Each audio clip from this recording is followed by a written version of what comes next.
आज तक रेडियो सुनता है सारा जहां।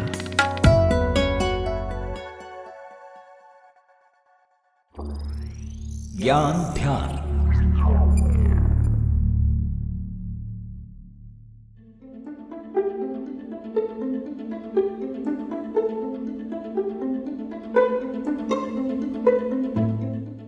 साल 1999 में चुनाव आयोग ने शिवसेना संस्थापक बाल ठाकरे के वोट करने और चुनाव लड़ने पर बैन लगा दिया था। उन पर भड़काऊ बयान के आरोप थे। चुनाव आयोग ने उन्हें चुनाव लड़ने से रोका ही था और साथ ही ये भी कहा कि आप वोट करने के भी योग्य नहीं है। ये प्रतिबंध 2005 में हटा था। बैन हटने के बाद 2006 के बीएमसी चुनाव में उन्होंने वोट डाला। लेकिन वो परिस्थितियां क्या होती हैं जब किसी को वोट डालने से बैन किया जा सकता है? क्या ये उसके मूल अधिकारों के खिलाफ नहीं होता? समझेंगे आज के एपिसोड में। नमस्कार, मैं सूरज कुमार हूं और आप ज्ञान ध्यान सुन रहे हैं।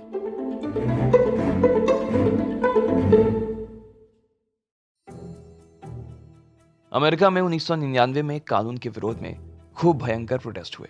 कानून ये था कि सजा याफ्ता लोगों को वोटिंग राइट से दूर रहना है। लोगों ने कहा कि कम से कम जो कॉन्विक्ट साबित नहीं हुए हैं उन्हें तो मौका दें। बाद में विरोध दब गया, लेकिन कानून बरकरार रहा। भारत में भी ये तमाम बहस चलती रहती है कि इस कानून के इर्द गिर्द ही कि सजा याफ्ता लोगों के वोटिंग राइट्स छीने जाएं या फिर नहीं। सुप्रीम कोर्ट में सीनियर वकील विराग गुप्ता उन परिस्थितियों को हाईलाइट करते हैं जब संविधान के अनुसार किसी व्यक्ति का वोट देने का अधिकार छिन सकता है। देखिए, जो रिप्रेजेंटेशन ऑफ पीपुल एक्ट का सेक्शन 61 है, उसमें प्रावधान दिए गए हैं जिसके अनुसार यदि कोई व्यक्ति भारत का नागरिक नहीं हो, अनसाउंड माइंड का हो और कोई अगर वो किसी करप्ट प्रैक्टिस में या ऑफेंसेस के लिए उसको सजा हो गई हो तो उसका नाम वोटर लिस्ट से हटाया जा सकता है। और सिटीजन के लिए, अनसाउंड माइंड के लिए कोर्ट का ऑर्डर होना जरूरी है। और सेक्शन 22 बोलता है कि उसके अनुसार किसी का नाम वोटर लिस्ट से हटाने से पहले एक हियरिंग देना जरूरी है। ज्यादातर लोग केवल यही जानते हैं कि अगर कोई नेता या चुना हुआ प्रतिनिधि दोषी साबित हो जाए तो वो चुनाव नहीं लड़ सकता। लेकिन पूरी बात यह है कि वो ना चुनाव लड़ सकता है और ना ही किसी को चुन सकता है।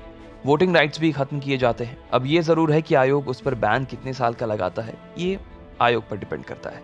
अक्टूबर 2022 में MPMLA कोर्ट ने सपा नेता आजम खान को हेट स्पीच के मामले में दोषी मानते हुए 3 साल की कैद की सजा सुनाई थी। कानून अगर कोई विधायक या सांसद या विधान परिषद का सदस्य किसी मामले में दोषी साबित होता है तो उसकी सदस्यता रद्द हो जाती है और उसके 6 साल तक चुनाव लड़ने पर भी रोक लग जाती है। लोक प्रतिनिधि अधिनियम की धारा 16 कहती है कि अगर कोई व्यक्ति भ्रष्टाचार या फिर अपराध से जुड़ा है तो उसका वोट देने का अधिकार छीना जा सकता है। इनमें यह भी प्रावधान है कि अगर किसी सांसद या विधायक की सदस्यता रद्द होती है तो वोटर लिस्ट से उसका नाम तुरंत काट दिया जाता है। लेकिन बहस एक ये भी है कि वोट देना तो व्यक्ति का अधिकार है। लोकतंत्र में व्यक्ति कैसा भी हो, सरकार तो चुनेगा ही, विराग गुप्ता कहते हैं। संवैधानिक तौर पर जो अधिकार मिले हुए हैं भारत में, संविधान और कानून के अनुसार 18 साल से उम्र के सभी लोगों को वोटिंग का राइट है।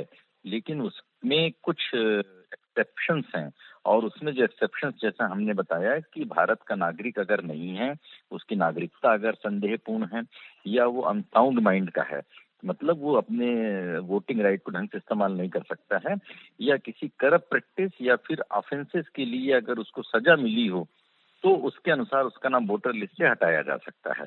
इसलिए संवैधानिक अधिकारों का हनन तब होगा जब किसी का गलत तरीके से या गलत प्रक्रिया के तहत वोटर लिस्ट से नाम हटा दिया जाए। आम लोगों के लिए भी यही नियम है और नेताओं के लिए भी।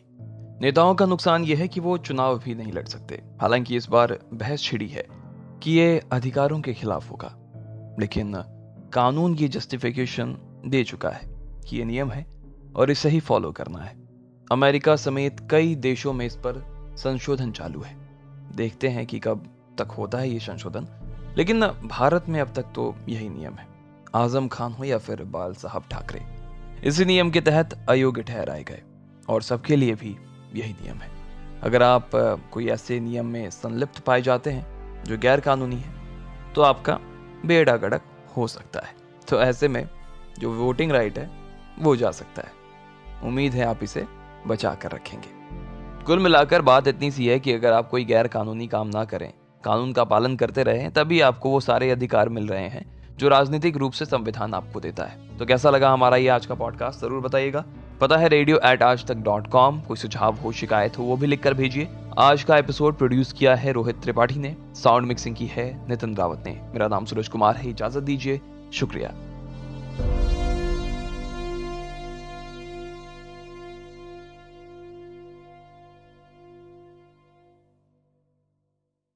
कोई यहाँ आवाज का जादूगर है तो कोई लिखावट की दुनिया का बेताज बादशाह। किसी का राजनीतिक गलियारों में रसूख है तो किसी को खेल जगत में महारत हासिल है। विलन भी हैं, कभी माफिया की शक्ल में तो कभी अंडरवर्ल्ड डॉन बनकर। सुनिए नामी लोगों के कई सुने अनसुने किस्से नामी गिरामी में हर सोमवार आज तक रेडियो पर।